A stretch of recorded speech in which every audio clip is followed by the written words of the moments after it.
Representative Yuukim, would you like to make the motion to move House File 2944 to be before the committee and laid over for possible inclusion or further consideration at a later date? Yes, Mr. Chair, I move that House File 2944 is put before the committee with a possibility of laying it over for inclusion in at a future date. Thank you very much. Thank you. Members of the committee and members of the public, we're looking to take action on this bill by, we'll work on timeline. We want to balance both of the bills within our time as the committee. Representative Herr, welcome to the committee. You may proceed after introducing yourself with presenting your bill. Thank you. Thank you, Chair Daphne. I'm Representative Kali Herr, District 64A in St. Paul, and I appreciate the opportunity to come in front of our committee members today to hear House File 2944. This bill seeks to do two things. One, increase the English language learner per pupil amount from $704 to $1,000 and to eliminate the cross subsidy. I came before this committee in 2019 with a similar bill. At that time, I shared that the EL population was growing faster than the rate of total enrollment and that over 40% of school districts across the state had a shortfall in their EL funding totaling $104 million, which I think was again shared today in the presentation just prior to this. Not only did this trend continue over the last few years, but the need to invest in our EL students is more urgent than ever with the pandemic. The EL learner population in Minnesota has increased almost 200% in the last 20 years. The most recent census indicates this population will continue to grow around the state, not just in the metro area. The state funding formula has not been updated to reflect this change during the same period. The $2 million bump last year was a first step, but MDE has reported that districts are short nearly $147 million for critical EL services and professional training necessary for students to achieve state and federal standards.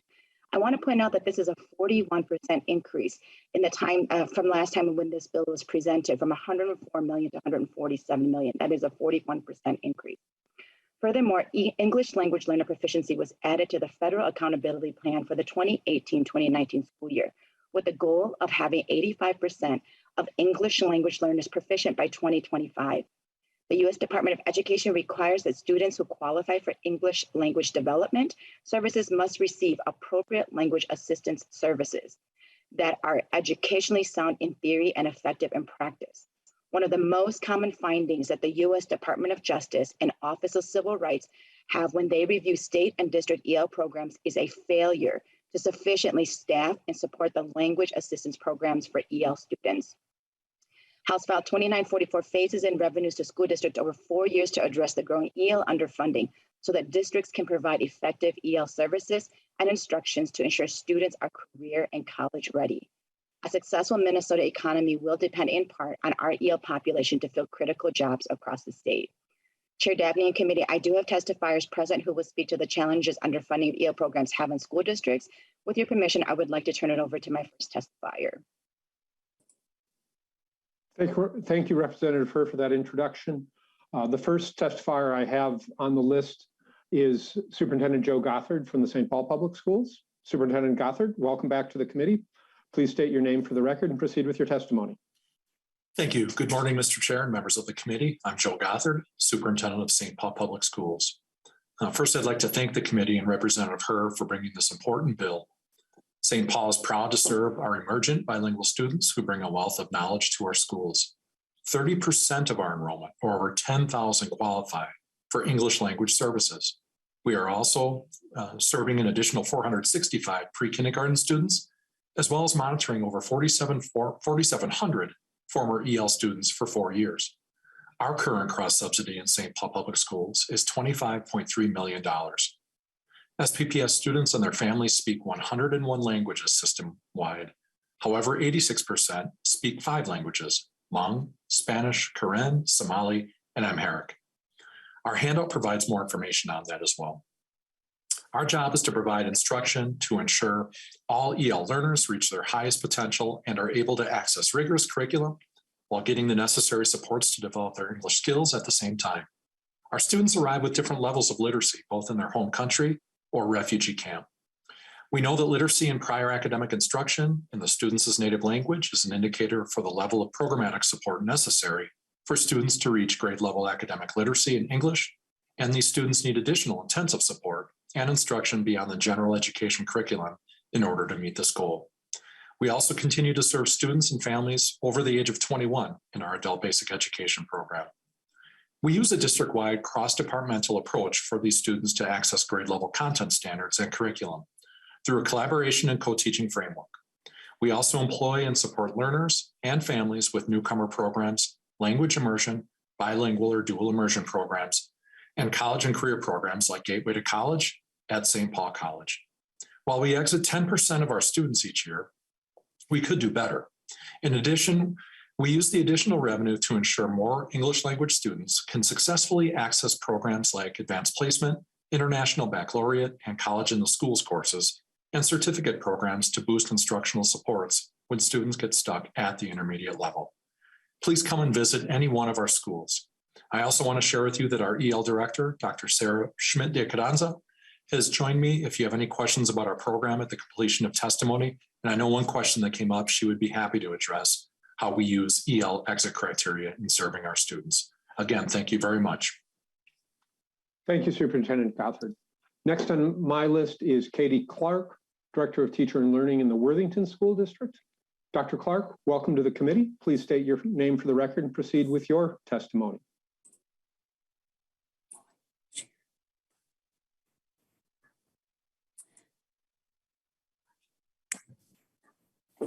Good morning, Mr. Chair and members of the committee. My name is Susan Hagan, and I'm going to start with information from District 518 in Worthington, Minnesota, within Nobles County.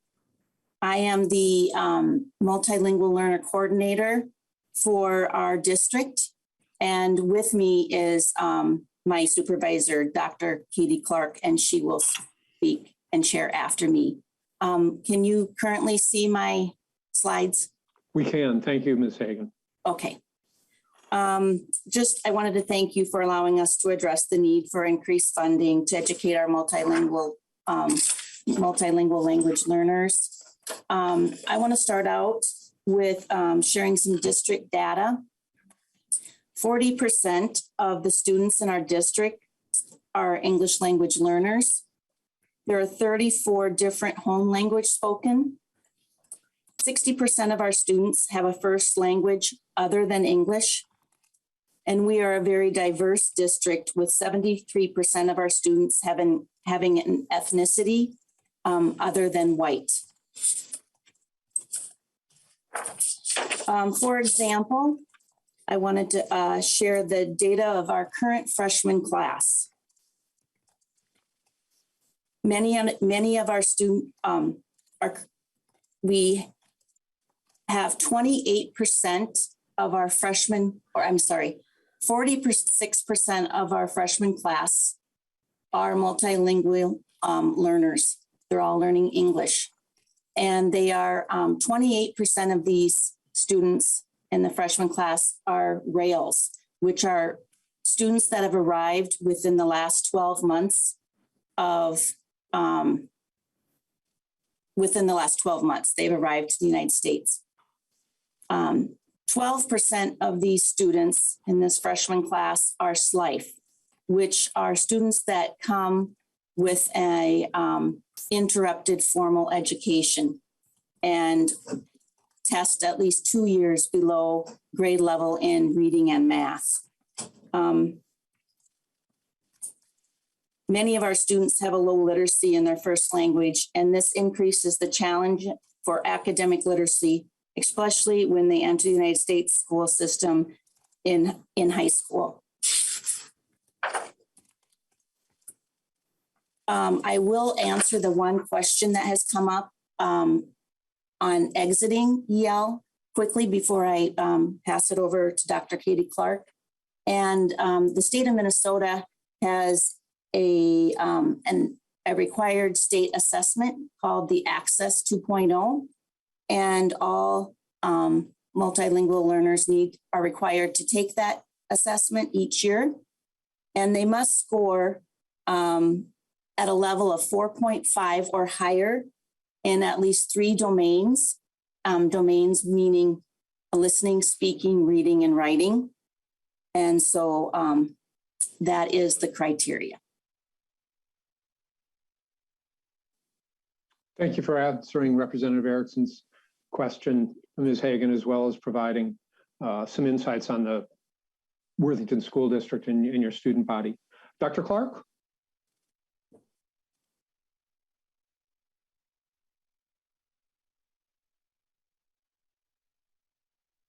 Welcome to the committee. Please state your name for the record and proceed with your testimony after unmuting.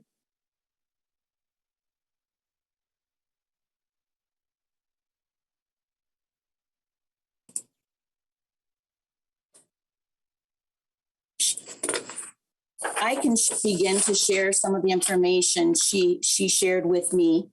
Thank you, Ms. Hagan. Dr. Clark seems to be having some technological problems. And okay. Please proceed. I'll just begin. One of the ways we would like to use additional funding is to provide multi-licenses for teachers. There are educational opportunities for students we are not able to provide due to limited funding. For example, we would like to be able to provide teachers who hold multi-licenses in EL and a content area at the secondary level. This would allow students to receive EL services in content classes and earn content credit while getting EL services. Without this, students are unable to meet the credit requirement for graduation within the four-year model. We would like to connect students with trades during their high school experience to introduce them to future career opportunities. We would like to have more time for EL students to be enrolled in our high school. As I said, 28% of our freshman students arrived in the United States less than a year ago. 12% of our freshman class have an interrupted education. We often have students to enroll in our district at the age of 16, 17, or 18 with a first grade education. Not only do they not speak English, there is a significant education gap. It is not possible for students to be equipped to acquire the language and content before they come out of the system at age 21.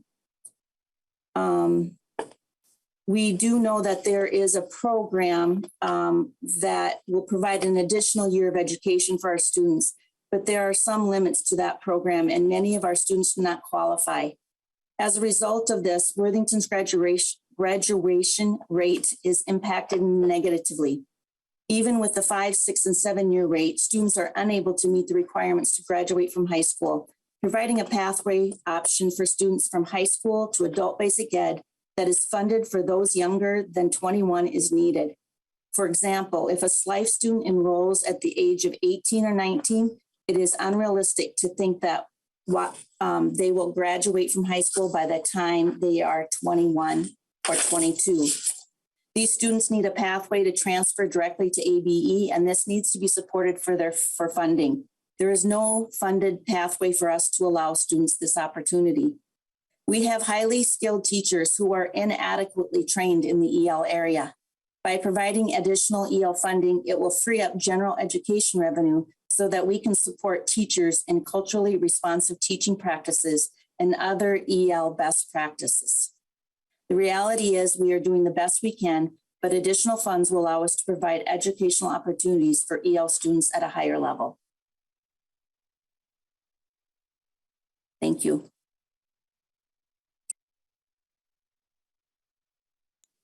Thank you, Ms. Hagan.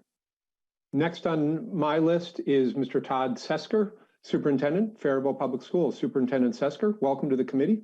Please state your name for the record and proceed with your testimony. My name is Todd Sesker. I'm the superintendent at Faribault Public Schools. Thank you, Chair Dabney and representatives, and Representative Herr for inviting me to speak about our story in Faribault. The city of Faribault, Minnesota is rich in ethnic diversity and is an asset to our school community. Students from around the world attend our schools. At one time, we had one of the largest Somali immigrant communities per capita in Minnesota, who now make up 859 or 25% of the student body. We also have a large Latinx population in our community, representing 940 or 28% of our student population. Between 2007 and 2021, enrollment of white students in Faribault Public Schools shifted from 75% to 41%. This trend is projected to continue as elementary schools acquire a larger proportion of students of color compared to secondary. In the current 2021 enrollment, 49% of secondary students are white as compared to 31% at the elementary K-5 level. We have about 3,300 total students K-12, and we serve 821 EL students district-wide, which represents 24%. This is according to fiscal year 21 report card of our student population. Research shows that it takes 5 to 7 years of language learning to acquire the language necessary to show academic proficiency when a student has some education in their first or native language. Students with limited or interrupted education, or SLIFE students, often take longer than 7 years, as they not only have to learn a new language, but must also learn the academic vocabulary they have not experienced in their first or native language. In Faribault, our caseloads per teacher are between 43 and as high as 58 students. Balancing class sizes with multilingual teacher caseloads is becoming more and more difficult. More funding is necessary in order to resolve our $453 per student cross subsidy, which in our case adds up to $1.7 million. This means I have to reallocate dollars from the general fund to help educate these remarkable students. Our current general fund, our general education formula is $6,728 per student for all general ed students, for all students. A 2% increase to the general education formula amounts to another $135 per student. While we really appreciate the increase, it's not even close to supporting the EL cross subsidy. Last year, the legislature gave education more money than we received in quite some time, and thank you. This money did help as it offset some of the special education cross subsidy, which is still, in our case, about $5.3 million. Unfortunately, I could not use any of the new funding that was allocated to Faribault Public Schools for any general fund education programs or to close the EL cross subsidy gap. This year, we will again need to cut $1.8 million out of our general fund budget. It's ironic that our cross subsidy in EL is $1.7 million, and cuts to programs will now amount to $1.8 million.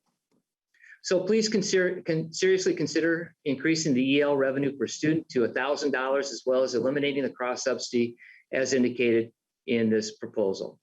Thank you for your time. I really appreciate everything you do for education and for the state of Minnesota. Thank you, Superintendent Sesker. Appreciate your taking the time out of your day to join us. Next on the testifier list is David Law, Superintendent of what I'm told is the largest school district in the state, Anoka-Hennepin. Superintendent, welcome back to the committee. Please introduce yourself for the record and proceed with your testimony. Thank you, David Law, Superintendent for the Anoka-Hennepin School District. Chair Dabney, thank you for having us. Representative Herr, thank you so much for bringing this bill forward. After hearing my colleagues speak, I try to think what I could add of value. I'm going to start briefly with the success stories of these programs. Last spring, I had the benefit of attending Anoka-Hennepin Technical High School, which is a high school located on Anoka-Ramsey Technical College. And our 19 to 21-year-olds go there and get credits in both post-secondary and finish up their diplomas. And at that ceremony, I had the benefit of seeing 2 students who had earned scholarships. A first-generation Mexican-American student who was going to go on to culinary arts earned a $1,000 scholarship, and a first-generation Vietnamese-American who was going on to med school after getting their EL services. It was a wonderful night to see those tearful families celebrate the opportunity that American public education can provide. Unfortunately, they represent 6 out of every 10 non-English speaking students in our system. If you look at state numbers, roughly 65% of both special education students and EL students graduate. I'll tie that to the fact that I recently gave a presentation to community members about cross subsidy, and they said it's the same stuff, a different year. And I had to bite my tongue because it's frustrating to see 2 high quality programs be so underfunded and then have people look at us like, why are we continuing to drag on about this? because all of us in the room know the wonderful stories that could happen with our non-English speaking students when they get the opportunity. Well, like my colleagues, we have a significant cross subsidy in EL. The numbers that I'll tell you are $6 million a year out of the Hennepin General Fund supports our EL students. The number that's more important to you to know is that we staff our EL students at 40 to 1. 40 students get 1 teacher. Unfortunately, with a large system like ours, they don't always come in packets of 40. So they might be 20 in a large middle school, and they get half a teacher to support their full day all year. And that $6 million comes as 30% of our compensatory education. So of that $18 million, we get to support all of our 38,000 students in reading and math. The first third goes to support our EL students, and I do it gladly because they need it. The problem is we can't catch up. And if we want to build our workforce in our state to have those super talented graduates, like I mentioned, we need to be able to have the resources to give them the attention they need. We shared it takes 5 to 7 years to build proficiency within our system, certainly for those students that are coming in 8th or 9th or 10th grade. We're adding the coursework on our systems like the language of math or the language of science to build in those career pathways, but it comes at a cost. So as you hear these cross-subsidy stories, please hear with it the success that it is, and every dollar counts. Every single addition makes a difference, and we appreciate it. Something needs to be done to help these students because they are the future of Minnesota. And there's a lot of these wonderful people that can't wait to start a new life in our community, and we're going to get them there. So thank you very much, and I'd be ready to answer questions. Thank you, Superintendent Law. To the public, when this hearing was posted, the public was provided with instructions on how to sign up to testify during the public portion of this bill hearing. We received no requests from the public to testify. Members, questions for the testifiers or the bill author? Representative Sandstein. Thank you, Mr. Chair. This actually may be a question for Megan Dayton, the demographer. As part of relicensure requirements for Minnesota educators, we have to go through an EL portion. And I just recently completed doing that work. I was shocked in the training that I received to learn that roughly 60% of EL students are second or third generation US born citizens. I'm guessing the information that I was given is more national data than Minnesota specific, but I am curious if we have Minnesota specific data to know how many of these students are first generation, second generation, or third generation students. Ms. Dayton, are you still with us?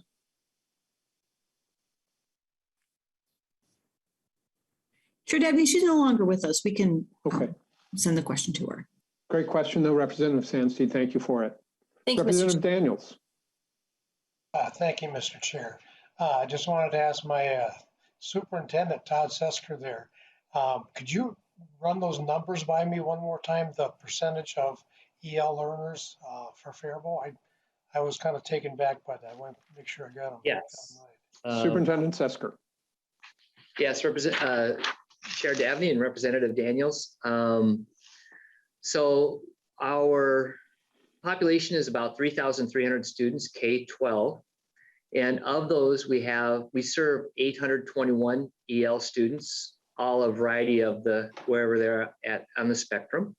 And that represents about 24.4% of our student population. Mr. Chair, follow up. Representative Daniels. Thank you. I've lived in Faribault for 27 years now, and two of my grandchildren in the Faribault Public School, and two of my other children went through the Faribault Public Schools. And is that number consistently going up, or do you see it?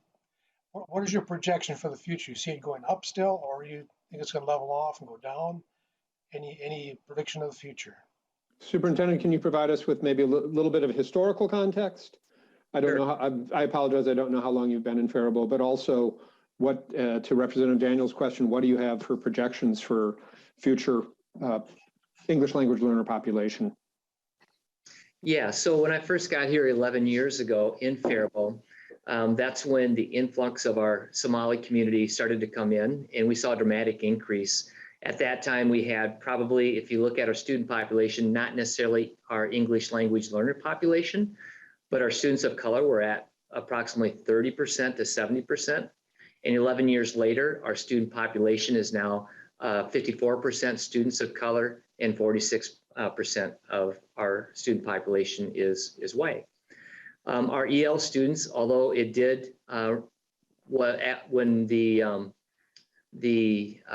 some of the federal laws came into place, a lot of our immigrants from Eastern Africa stopped. We didn't get that influx of students coming in, so we saw a mild increase, or pretty much stagnant.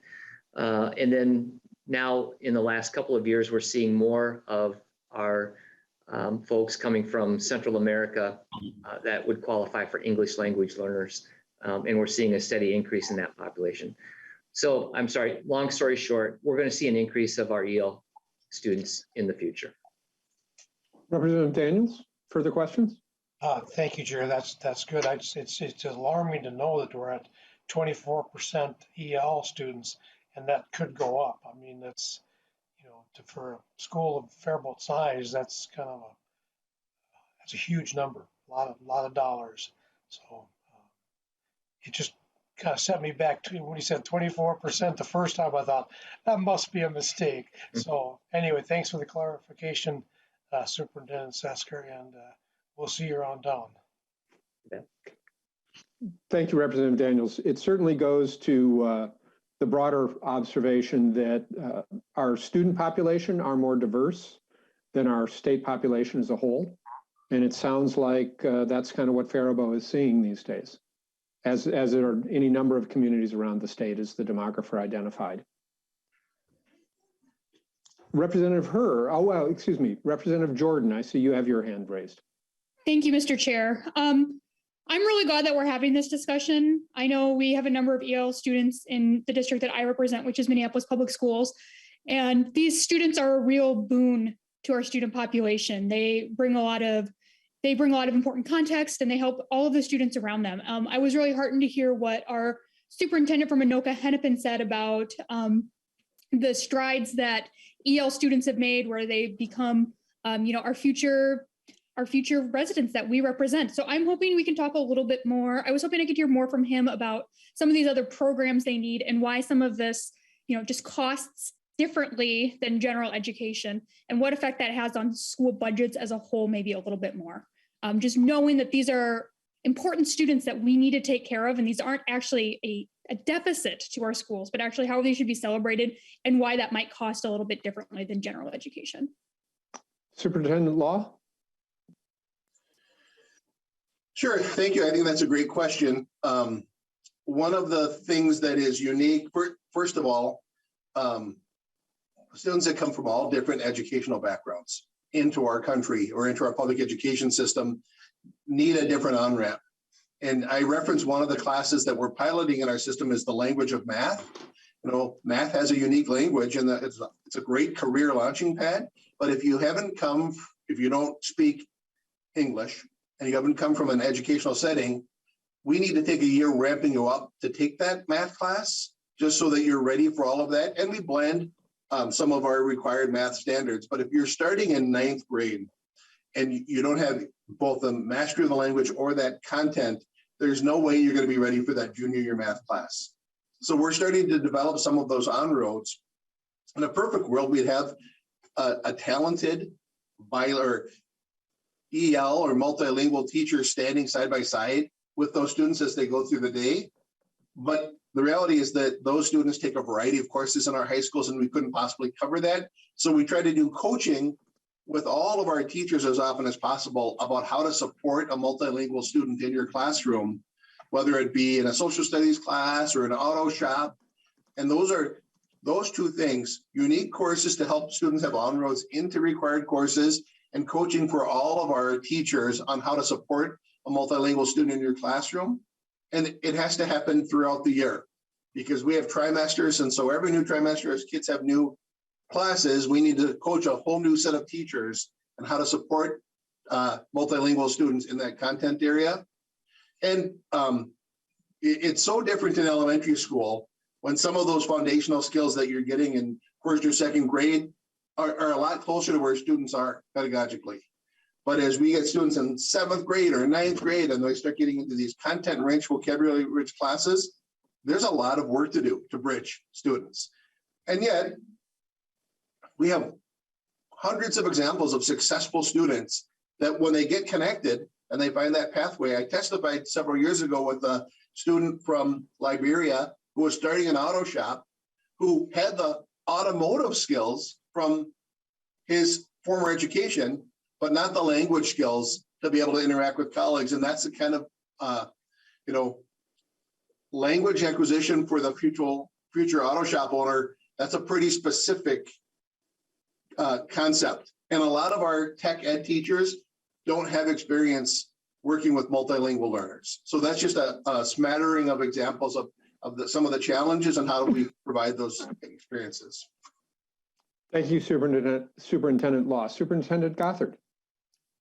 Thank you, Chair Dabney, Representative Jordan, and members of the committee. I'd like to just add a little bit, a different perspective on it.